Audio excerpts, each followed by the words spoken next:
yang haram kita gunakan. Ya. Wama dan wadah-wadah ya juzu yang diperkenankan atau diperbolehkan. Wabada'a dan memulai dengan yang awal, artinya yang haram. Jadi kita itu ada wadah-wadah yang oleh Allah dan Rasulnya itu haram untuk dipergunakan. Faqala maka lalu berkata siapa kia musannaf, wala yajuzu dan tidak diperbolehkan fi ghairi daruratin di dalam hukum yang tidak darurat lirojulin bagi laki-laki awim ro'atin atau perempuan, maksudnya tidak diperbolehkan di sini haram ya. Maksudnya haram baik untuk laki-laki maupun untuk perempuan. Apa yang diharamkan? Apa istiqmalu syai'in, menggunakan sesuatu minal awani dari wadah-wadah, minal awani dhahabi dari wadah-wadah emas, wal fiddati dan perak. Wadah yang dari emas dan perak, umpama kita kok orang kaya ya, buat kopi wadahnya dari emas, makan piringnya emas, maka walaupun sekaya apapun kita itu dalam Islam hukumnya haram. Ya seperti itu.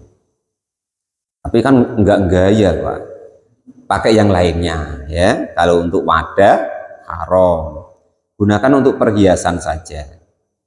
Nah, kalau untuk perempuan boleh, kalau laki-laki haram kalau untuk dipakai. Tapi kalau untuk wadah mutlak laki-laki dan perempuan hukumnya haram.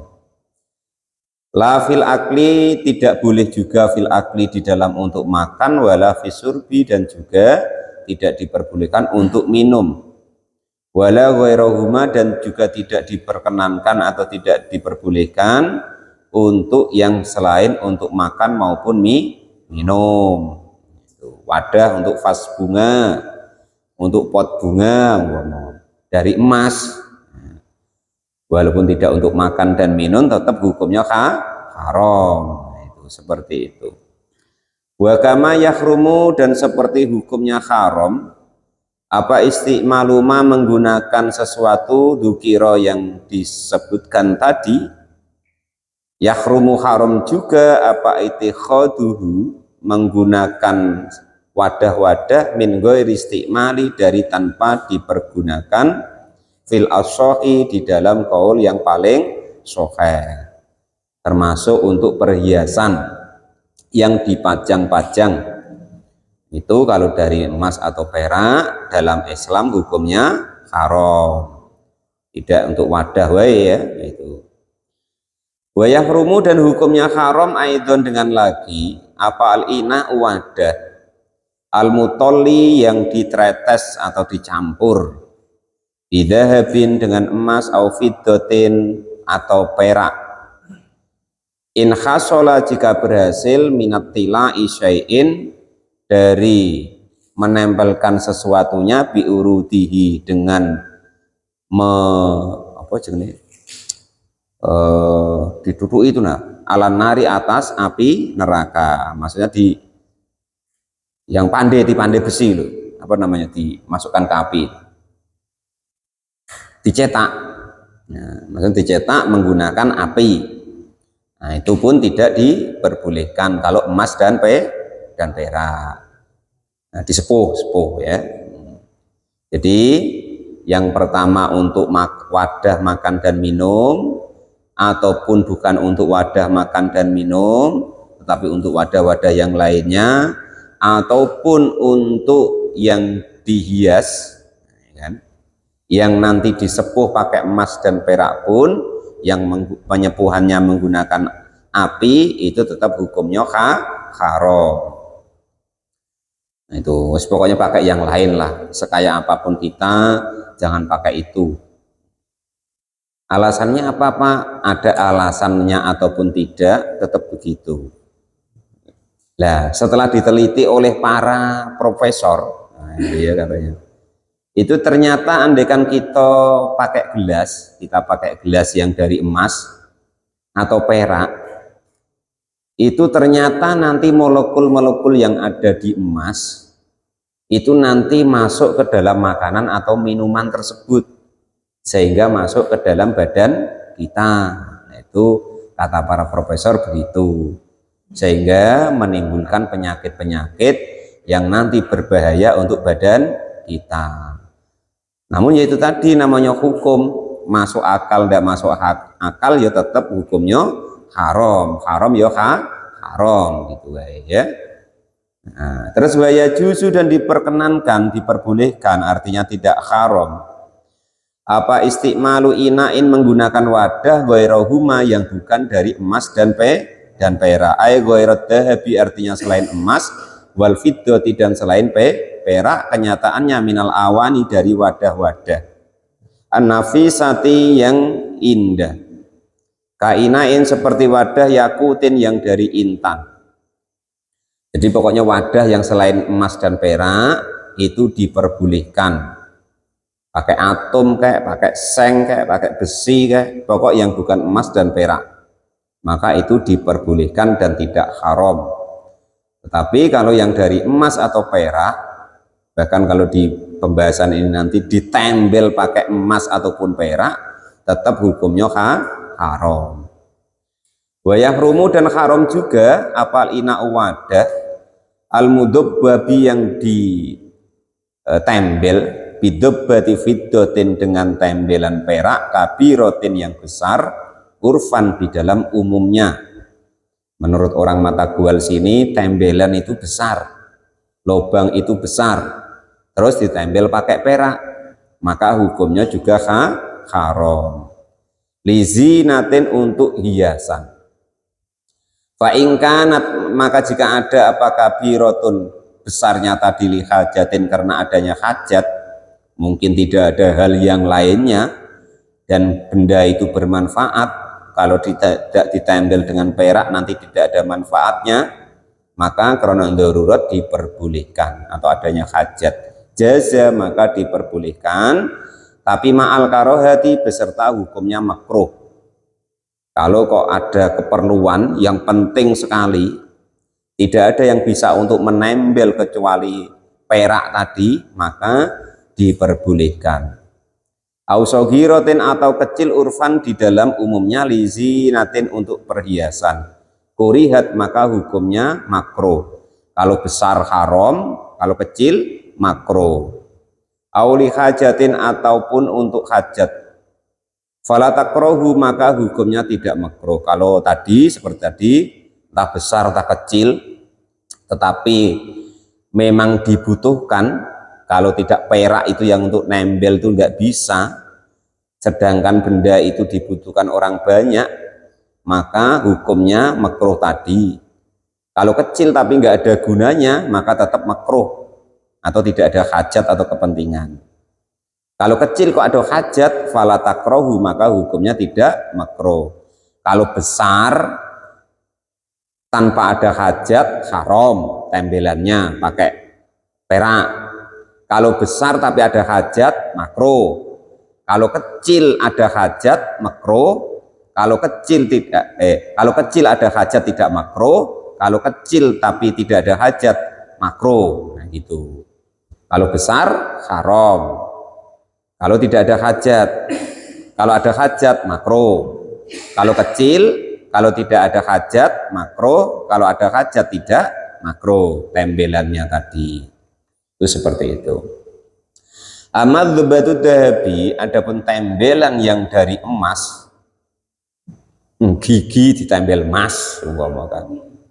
Fatahrumu maka hukumnya haram mutlakon dengan mutlak. Gigi kok emas, maka hukumnya haram. Nah, itu begitu.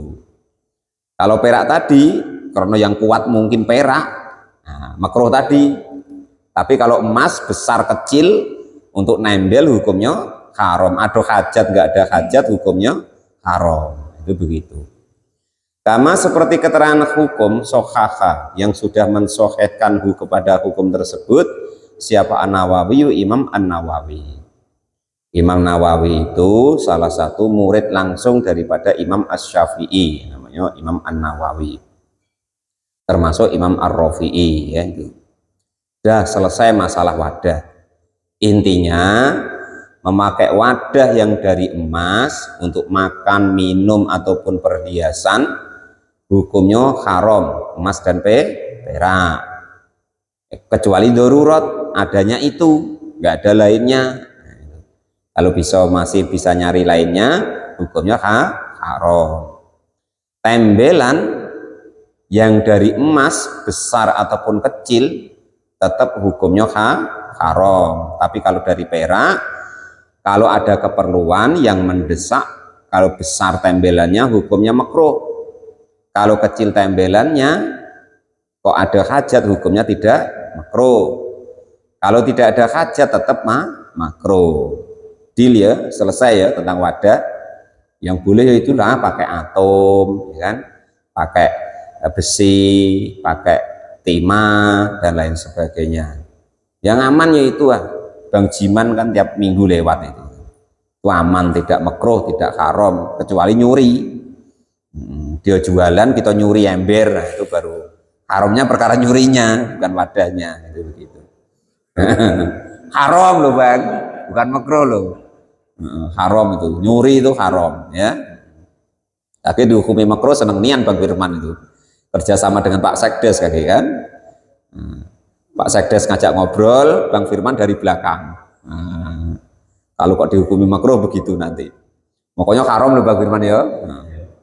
Walal mu'alif rahim. Sudah selesai masalah wadah. Sekarang masalah siwak. Faslun, adapun ada suatu fasol istimali alati siwaki di dalam menggunakan alat siwak. Bahwa adapun yang disebut siwak itu min sunanil wudu'i, termasuk dari sunah-sunahnya wudu. Wa yutlaku, dan diucapkan apa siwaku siwak aidon dengan lagi alama atas barang yustaku yang untuk bersiwak apa bima min arokin, kenyataannya dari kayu arok, warnahu dan sepadannya kayu arok. Jadi siwakan tuh intinya menggunakan sesuatu untuk membersihkan gigi. Yang siwaknya tuh yang sikatnya. Kalau yang odolnya itu pelengkap. Nah, itu seperti itu. Kalau yang sikatnya lah itu yang termasuk nanti dihukumi siwak atau kayu apa gitulah ya. Wasiwaku, dan adapun siwak itu mustahabun, hukumnya disunahkan fi kulli halin, di tiap-tiap apapun keadaannya. Siwak itu apapun kita nak pergunakan, mau sholat siwakan dulu, mau baca Quran, mau ngomong ya kan. Bahkan termasuk mau ngobrol sama istrinya ketika malam, baik ngobrol pakai mulut atau lainnya, disunahkan bersiwak.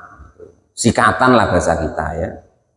Jadi nanti biar semangat Pak Sekdes ya, tidak saling bau, bau deh. Akhirnya menimbulkan apa namanya kurang romantis Pak Kadus ya. Nah, itu.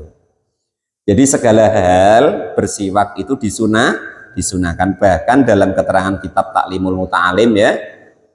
Itu kita dalam kitab Taklimul Muta'alim itu termasuk menjadikan orang tuh semakin cerdas, yaitu bersiwak.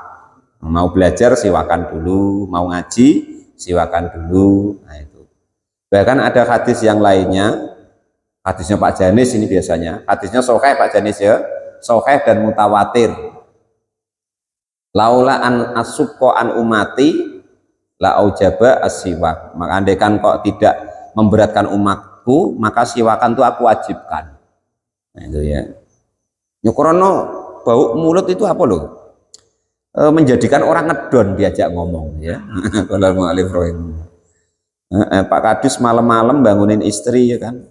Bangun di wayahnya, nah, kan itu. Malam Jumat lah umpama kan. Tapi baunya bul gitu. Wah abang kok, nah, kan gitu. Kalau sudah siwakan dulu, nanti fresh bau mulutnya, itu begitu. Wala yukrahu, dan tidak dimekruhkan apa siwakan tangzihan dengan hukum makruh tangzih, illa ba'da zawali kecuali setelah tergesernya matahari lisoimi bagi orang yang sedang berpuasa. Fardun baik itu puasa fardu au naflan atau puasa sunnah.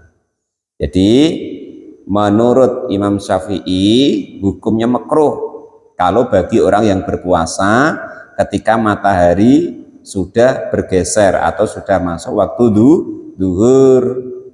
Makruh wae, bukan haram ya, makruh. Ngapa kok makruh? Takutnya nanti sama Mbah Dur itu untuk alasan siwakan, airnya sisa dikit-dikit ya kan, nyicil katanya. Nah, itu maksudnya al-mu'allif rahimahullah. Nah itu ya, itu seperti itu menurut Imam Asy-Syafi'i hukumnya makruh bagi yang berpuasa bersiwakan setelah waktu duhur. Watasulu dan hilang apa al-karahatu kemakruhan biguru bisamsi sebab terbenamnya matahari. Nanti kalau wayah buka enggak makruh lagi. Itu menurut Imam Asy-Syafi'i. Amin. Waktaro dan memilih siapa An-Nawawi, Imam An-Nawawi memilih adamal karahati tidak adanya kemakruhan mutlakon dengan mutlak. Lah menurut Imam Nawawi baik orang itu dalam puasa wajib atau sunnah, biarpun dia siwakan setelah waktu duhur, ketika waktu duhur maksudnya tetap tidak makruh. Nah kan gitu. Makanya tadi makruhnya makruh tangzeh. Jadi makruh itu nanti ada 3 ya. Makruh tangzeh, makruh biasa, makruh sedang namanya. Terus makruh yang tahrim. Makruh tahrim. Lah itu yang biasanya Pak Imam ya, itu yang biasanya disalahpahami masyarakat kita tentang masalah waktu sholat yang makruh. Ya, nanti kan ada ketika kita bab sholat itu nanti ada namanya waktu-waktu yang dimakruhkan untuk sholat. Di situ makruhnya hukumnya makruh tahrim kan gitu. Lah masyarakat kita taunya tahrim itu haram, padahal tahrim itu sifat dari kata-kata makruh. Itu loh. Pak Imam mano? Oh, imam bekumis. Nah, umpama imam mano? Imam tinggi. Nah, macam itu. Nah, ya, hukumnya tetap makruh, namun sifatnya yang berbeda. Ya perasaannya yang tahrimnya itu, jadi perasaannya sholat sudah subuh hukumnya haram, padahal hukumnya makruh, tapi makruh tahrim gitu loh. Itu pun andaikan tidak ada sebab. Kalau ada sebab ya tidak makruh. Contoh sudah subuhan kok ada gerhana rembulan, kan masih nampak tuh biasanya, maka ya tidak makruh. Sudah sholat subuh, ternyata tadi malam Bang Rifat belum sholat isya, maka sholat isya setelah subuh untuk ngodoin sholat isya semalam ya tidak makruh. Contoh-contoh sebab yaitu kalfaitah, sholat-sholat yang tertinggal. Atau contoh lagi kan 3 itu, sudah sholat subuh, ketika matahari tengah-tengah, ketika sudah sholat asar, ketika sudah sholat subuh, matahari terbit, matahari di tengah-tengah, terus sudah sholat asar, terus ketika matahari mau tenggelam, kan itu yang makruh. Ya. Tetapi kalau ada sebab kan di belakangnya ada illa dzisababin, kecuali sholat-sholat yang ada sebab. Itu Pak Topik ya. Makanya di sini saya 2 kali disalahin orang. Sudah asar kok sholat mayat, kan gitu. Saya ndak urus, dasarnya ada, dalilnya ada kok. Di haram-haram kan ya terserah, wong kita beramal itu berdasarkan ilmu atau belajar kita. Berdasar amal itu berdasarkan dalil atau berdasarkan hukum itu ya. Jadi nggak usah khawatir Pak Imam ya. Apapun yang kita kerjakan itu usahakan kita ada dasarnya, ada dalilnya, walaupun tidak sama dengan orang lain Bang Edi, walaupun dianggap salah oleh orang lain, namun kita bisa menjelaskan dasarnya atau dalilnya. Nah, coba orang lain itu yang nyalain kita tanyai dasarnya dalilnya. Kenapa kamu nyalahkan kami? Saya rasa kadang malah nggak tahu dasarnya Pak Kadus. Ya pokoknya aku dengar ya pokoknya nggak gitu biasanya jawabannya itu. Ya pokoknya itu yang repot. Islam itu sudah diatur, kita itu tinggal melaksanakan. Keterangannya sudah lengkap, dasarnya sudah lengkap. Nggak bisa Islam kok pokoknya, nah, nggak bisa ya. Atau pengen nggak sama dengan kita, katanya salah, ya nggak boleh. Ya, kan sudah saya sampaikan. Saya bergurau pakai dalil Pak Kadus. Bergurau itu, apalagi kok melaksanakan amalan. Apalagi kita icek-iceknya tuh Pak Imam ya. Nanti bertanggung jawab di dunia dan akhirat. Ya tidak berani basing-basing. Itu. Bedanya kita sudah bertanya dengan guru-guru kita. Apalagi kita sudah ngaji seperti ini.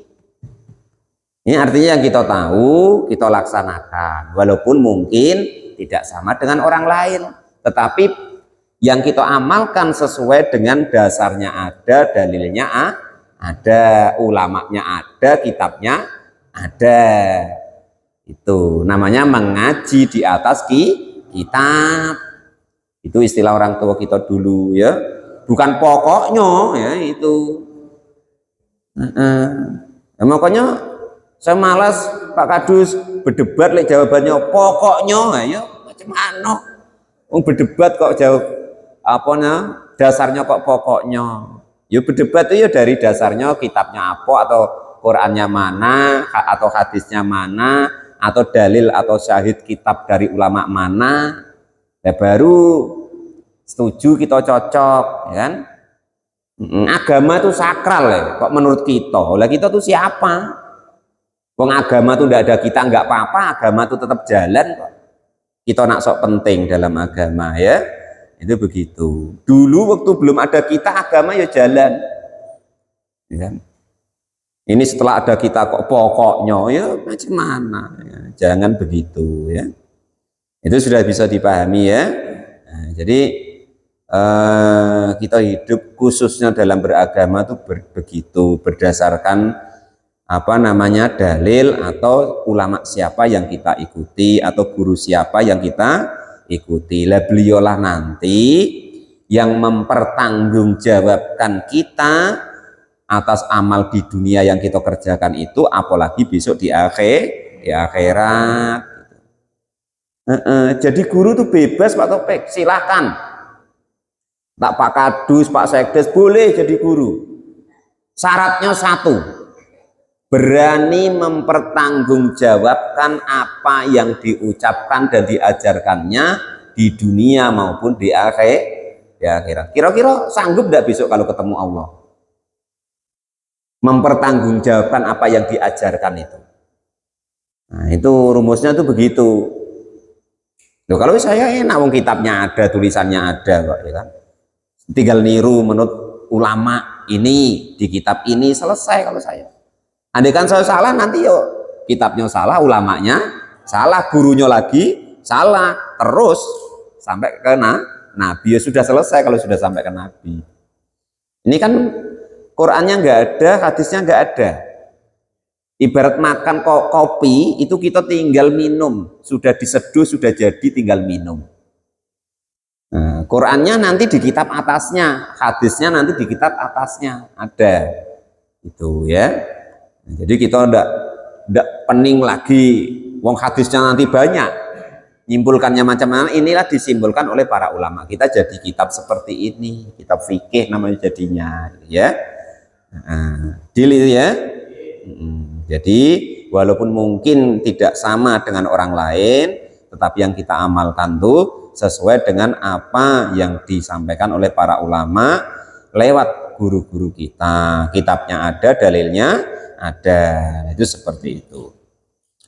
Jadi siwakan itu hukumnya sunnah ya, di dalam apapun itu keadaannya. Intinya begitu. Bahwa adapun siwakan ai siwaku artinya siwakan fi salasati mawadi di 3 tempat itu asyaddu disangatkan apa istihbaban apanya istihbaban disunahkannya min ghairiha dari selain 3 ini. Di 3 keadaan ini siwakan itu sangat disunahkan. Yang pertama, ingda takyiril fami, ketika berubahnya mulut, kenyataannya min azmin dari kecut, berubahnya mulut yang asalnya wangi jadi sudah bau bulbul gitu. Nah, itu ya. Itu namanya azm. Kila dikatakan wa adapun yang disebut azm itu asuku, itu sukutun, diam tawilun yang lama. Diem lama, apalagi lagi neng-nengan ya kan. Lagi tidak cocokan, diem ya kan. Wakila dan ada dikatakan lagi yang disebut azm wa adapun azm itu tarkul akli, meninggalkan makan. Wa inama kola dan sesungguhnya berkata siapa musonef wa gharu dan selain azm. Liyastamila supaya memuat patakyurul fami, berubahnya mulut bigori asmin dengan tanpa azm. Kaaklin dirihin, kaakli dirihin seperti sudah makan makanan yang berbau, karihin yang dibenci, min saumin dari bawang merah, babasolin dan bawang putih, wagorima dan selain itu termasuk pete, jengkol dan lain sebagainya. Itu disunahkan siwakan. Nah itu kalau nggak siwakan, Bang Firman sudah manen pete, nah, kan? Atau beli dari Pak Janis petenya, ya kan? Ya. Beli makan enak nian, sudah makan nggak sikatan dulu, nggak siwakan dulu, ngomong dengan kawannya di depannya dekat, bul bau pete, makanya disunahkan. Wasani dan yang kedua itu ingdal qiyami ketika bangun, aistiqadha artinya bangun minan naumi dari tidur. Bangun tidur disunahkan siwakan paling utama. Wasalisu dan ketiga itu ingdal qiyami ketika berdiri ila sholati untuk menjalankan sholat. Fardun baik itu sholat fardu au naflan atau sholat sunnah. Wa yata'akadu dan dikukuhkan aidon dengan lagi figuri salah satin di dalam selain tiga al-madzukurati yang diterangkan. Mima dari keterangan-keterangan wa yang ada pun ma itu madzukurun diterangkan fil mutawalati di dalam kitab yang panjang lebar keterangannya.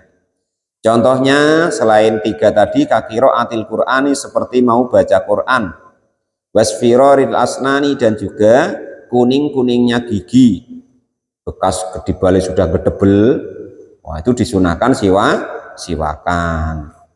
Wa yusanu dan disunahkan ayanwiya jika berniat siapa seseorang bisiwaki dengan niat bersiwak tadi as-sunata kepada kesunahan. Jadi setiap amal apapun itu dalam hati kita niat bersiwak. Contoh ini besok kalau mau dipraktekkan ya. Ini salah satunya, ini kita ngaji kan di masjid. Ketika masuk masjid salam, terus berdoa Allahumma ftahli abwaaba rahmatik. Itu doa masuk masjid. Kalau belum hafal nanti tanya Pak Janis ya.